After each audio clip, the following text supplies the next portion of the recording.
Hello friends, tanker में आप लोग का बहुत बहुत स्वागत है।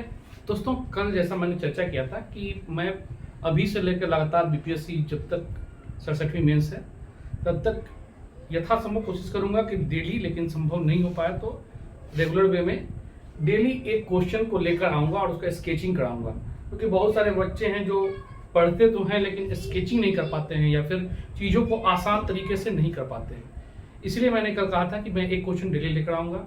और कुछ लोग का फ़ोन भी आया था कि सर इकोनॉमिक्स खंड से इसकी शुरुआत कीजिए, ताकि जो बच्चे खासतौर पे ऑडिटर का एग्ज़ाम दे रहे हैं या फिर AA का एग्ज़ाम दे रहे हैं तो उनको इकोनॉमिक्स से मदद भी मिल सके। और जीएस में भी कहा जाता है कि इकोनॉमिक्स एक महत्वपूर्ण भूमिका निभाती है। तो आज का जो क्वेश्चन है वह इन्हीं इकोनॉमिक्स टॉपिक से है। और क्वेश्चन है कि बेसिक सा है कि भारत में कृषि की समस्या।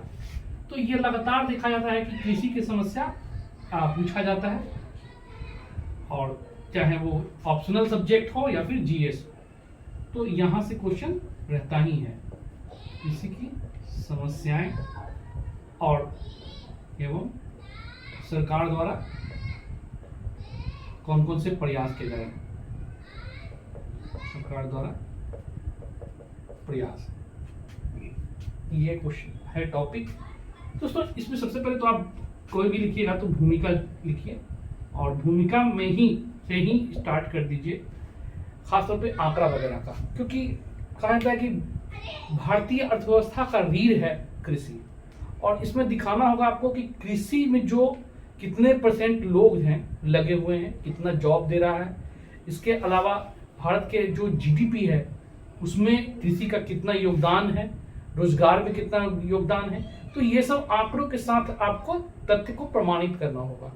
इसके बाद कृषि की जो समस्या है उन समस्याओं को आप 4 भागों में तोड़कर दिखाना चाहिए। ठीक है, ये समस्याओं को आप 4 भागों में जनरली जो होते हैं वो डायरेक्ट लिखना स्टार्ट कर देंगे कि कृषि की समस्या निम्न है। और इस तरह से कई सारे यहाँ पर पॉइंट हैं जिसे आप एक रूप में, मैंने कह सकते हैं, एक साथ समन्वित नहीं कर सकते हैं। तो आप एक साथ सिस्टमैटिक वे में जब भी लिखना होगा तो इसलिए जरूरी है आपको 4 भागों में इसे तोड़कर दिखाना। और थोड़ा सा स्केचिंग डायग्राम करने पर क्या होता है कि आंसर थोड़ा सा खूबसूरत देखने में भी लगता है। इसमें पहला जो कारण है वह है प्राकृतिक कारण। प्राकृतिक कारण आप दिखा सकते हैं। प्राकृतिक इसलिए कि ये नेचुरल है, ये होना ही है। दूसरा इसमें है आर्थिक कारण। आर्थिक कारण। तीसरा इसमें है सामाजिक सांस्कृतिक कारण।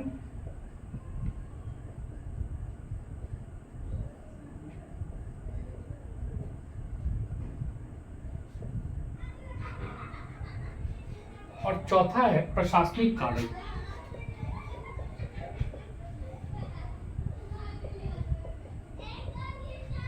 अब इन 4 मेजर पॉइंट को सब पॉइंट में चेक कीजिए और कॉपी में कोशिश कीजिए कि पहले ये बना दिए, उसके बाद लिखें कि कृषि में मुख्य रूप से जो प्राकृतिक कारण है उसे निम्न रूपों में देखा जा सकता है। अब आप चाहें तो यहाँ पॉइंट फॉर्म में या फिर यहाँ पर, अगर या तो फिर यहाँ पर भी स्केचिंग कर सकते हैं। इससे क्या होगा कि प्रत्येक पन्ना पर एक एक स्केचिंग निकल के आएगा, तो आपको देखने में भी बहुत अच्छा लगेगा कि प्रत्येक पन्ना पर डायग्राम बनाया हुआ है। और दूसरा है कि चीजें इससे बिल्कुल स्पष्ट हो जाएगी। अब हम आते हैं कि प्राकृतिक कारण में कौन कौन से इंपॉर्टेंट है। तो पहला है आपका मानसून की समस्या। मानसून की समस्या, और इसमें आप वर्ष दर वर्ष दिखा सकते हैं कि किस वर्ष मानसून की समस्या रही तो उत्पादकता कितनी कम हुई, किस वर्ष मानसून अधिक रहा तो उत्पादन दर कितना हुआ। इन आंकड़ों के साथ दिखाइए। और कहा गया था कि भारतीय कृषि मानसून के साथ एक जुआ है, तो ये कोटेशन वगैरह के साथ आप दिखा सकते हैं। दूसरा है निम्न उत्पादकता दर। निम्न उत्पादकता दर, और यह उत्पादकता दर के कारण क्या है? तो कारण है आपका मिट्टी की गुणवत्ता में कमी। मिट्टी की गुणवत्ता में कमी भी एक महत्वपूर्ण कारण है, प्राकृतिक कारण। तीसरा इसमें बाढ़ एवं सूखा। प्राकृतिक जो आपदा है, बाढ़ एवं सूखा की समस्या। फिर इसके बाद है कीटों के प्रकोप की समस्या, जो राजस्थान वगैरह पंजाब वगैरह में भी देखते हैं कि कभी कभी हो जाता है कीटों के प्रकोप की समस्या।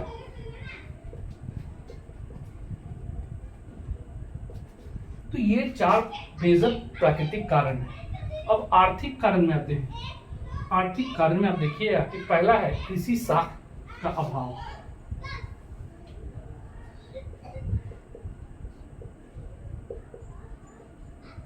कृषि साख का अभाव। फिर इसके बाद है संसाधनों का अभाव।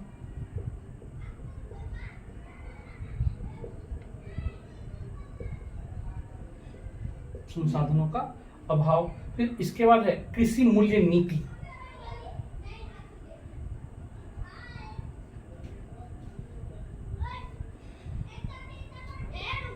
फिर नेक्स्ट है इसमें कृषि विपणन की समस्या।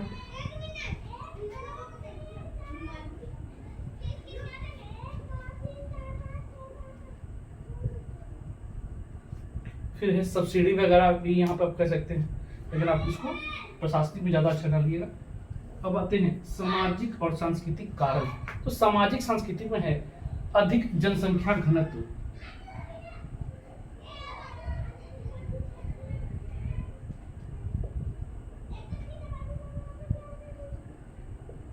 अधिक जनसंख्या घनत्व। नेक्स्ट है इसमें अशिक्षा।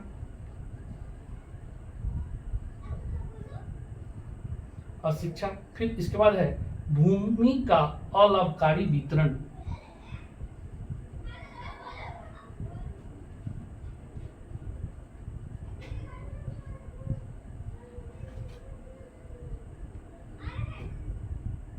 लाभकारी वितरण।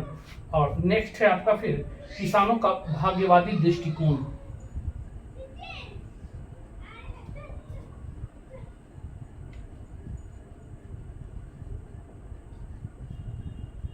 विशेषकर ये चीज देखिएगा कि बिहार यूपी में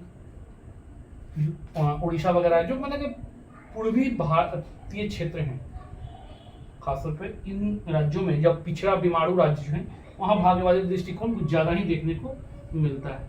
फिर प्रशासनिक कार्य में कौन कौन सा है, तो भूमि सुधार।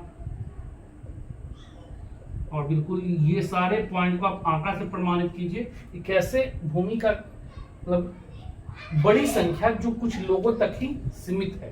तो ये भी है कि जो किसान है उनके पास जमीन नहीं है और कुछ लोगों के पास आवश्यकता से अधिक जमीन है। तो भूमि जो चकबंदी वगैरह का भी समस्या वगैरह दिखा दीजिएगा यहाँ पर कि जो चीजें हैं कैसे कौन कौन सी समस्या है आंकड़ों से दिखाइएगा। फिर है उचित नीति का अभाव।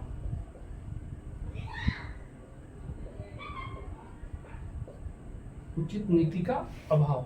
फिर है सब्सिडी की समस्या।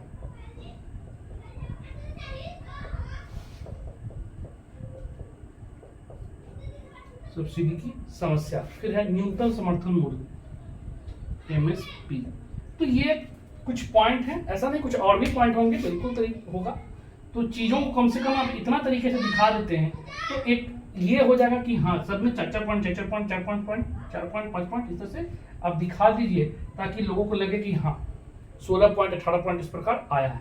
और चीज भी आसान हो गया। इस डायग्राम को आप चाहें तो फ्लो चार्ट में बनाए दिए जो पिछले बार पूछा है और अच्छे नंबर मिले हैं इस क्वेश्चन में लोगों को। तो आपको स्केचिंग पत्ती अपनानी पड़ेगी और बेहतर तरीके से। अब हम आते हैं इसमें योजनाएं। सरकार द्वारा कौन कौन सी योजनाओं का क्रियान्वयन किया जा रहा है। और दोस्तों जनरली देखा जाता है कि जब योजनाएं लिखना होता है तो लगातार लोग योजना डायरेक्ट लिखना शुरू कर दिए। अब योजना लिखेंगे तो 4 5 10 12 आते आते लोग थक जाते हैं और कुछ भी मतलब होता है ना कि इधर से उधर पॉइंट लिखना शुरू कर देते हैं। तो आप चाहें तो इसको भी व्यवस्थित कर सकते हैं। जो कृषि के क्षेत्र में योजनाएं होंगी वो मुख्य रूप से 3 चीजों में विभाजित होगा। पहला, प्रोत्साहन के लिए, कृषि प्रोत्साहन के लिए कुछ योजनाएं चलाई जा रही है, ठीक है ना, प्रोत्साहन हेतु योजना। अब इसमें कौन कौन सी योजनाएं हैं ये दिखा दीजिए। दूसरा है उत्पादन संबंधी योजना, उत्पादन को बढ़ावा देने के लिए उत्पादन संबंधी योजना कौन कौन सी है। फिर है तीसरा इसमें भंडारण एवं विपणन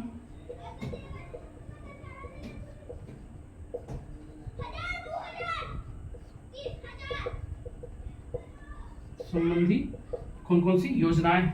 अब जब इसे तोड़िएगा तो व्यवस्थित रूप से एक तो सारा पॉइंट निकल कर आएगा और बिल्कुल लगेगा कि सिस्टमेटिक वे में लिखा हुआ है, और ये प्रयोग कीजिए तो आपको नंबर भी अच्छे आएंगे।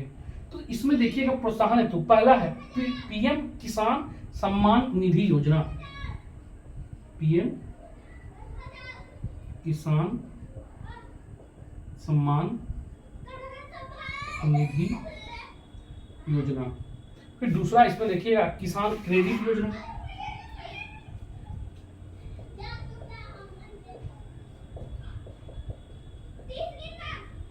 तीसरा है आपका पीएम फसल बीमा योजना।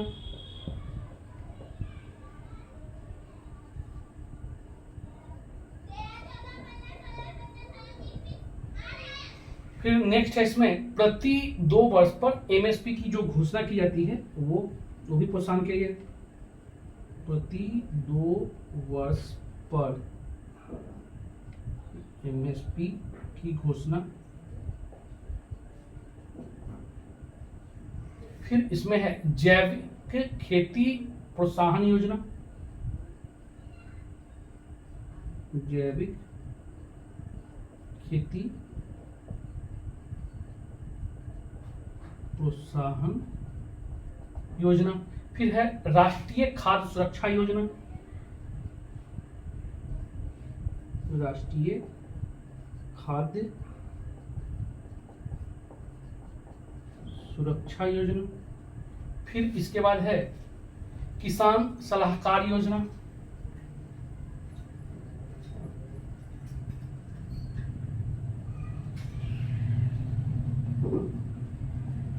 किसान सलाहकार योजना।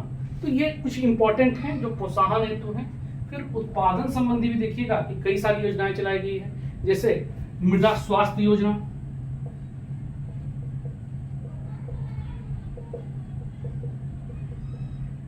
फिर इसी में आपका है प्रतिबूंद फसल योजना।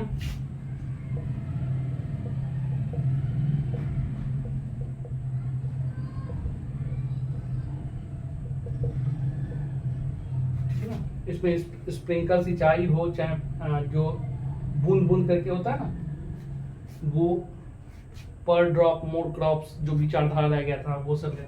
फिर है कुसुम योजना। फिर ड्रोन द्वारा सिंचाई की बात जो की गई है, ड्रोन द्वारा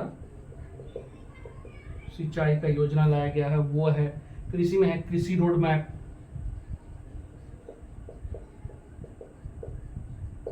एक, 2 एवं 3 तीनों कृषि रोड मैप को डाल दीजिए। फिर है कृषि वानिकी योजना।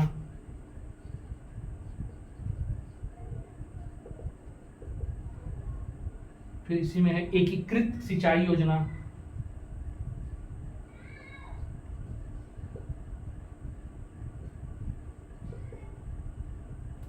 फिर कुछ बिहार सरकार की योजना भी दे सकते हैं, जैसे ऑपरेशन ग्रीन है। फिर उसके बाद है फिर बिहार जैविक कॉरिडोर योजना।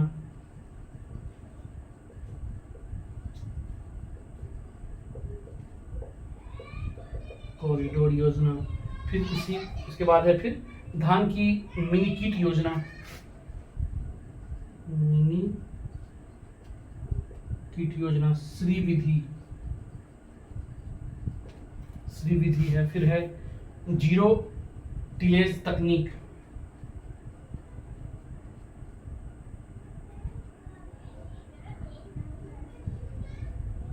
टिलेज तकनीक। ऐसे कई सारे बिहार सरकार की भी योजनाएं हैं, लिखते लिखते खराब हो जाएगा। तो जो जो इंपॉर्टेंट लगे आपको, जो याद लगे 8, 10, 12 वो लिख दीजिए।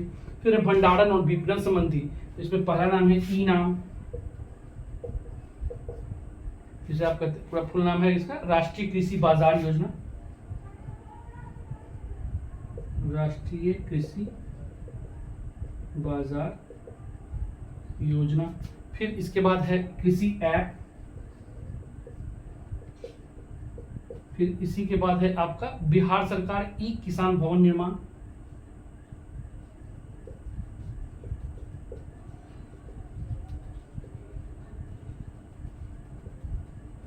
भवन निर्माण आदि कई सारी योजनाएं हैं, भंडारण और विपणन संबंधी भी।